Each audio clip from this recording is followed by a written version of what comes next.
各位朋友，大家好，我是川河，欢迎各来到白仔观察。这是一个对台中发生的金融训练节目。众生毋忘，咱做伙用母语讨论国际大事。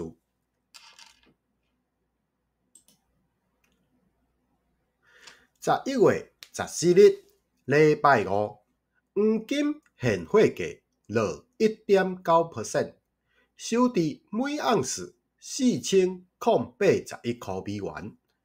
盘中阁有一摆落超过 3%， 算是落价真有感。美国历史上上久的政府关门，总算伫礼拜四结束。不过，这段期间经济数据完全断讯，害得联准会甲市场拢亲像青梅行路。12月决策会嘛无啥资料通参考。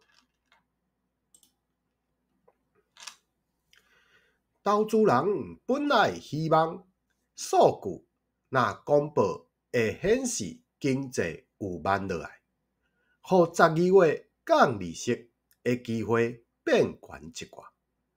不过，近期愈来愈多Fed官员表态要较谨慎，市场对降息的期待嘛开始退温。按呢看来，照 CME 的 FedWatch 显示，12月降息一码，也就是25点的几率，已经对顶礼拜的60%落到差不多40%。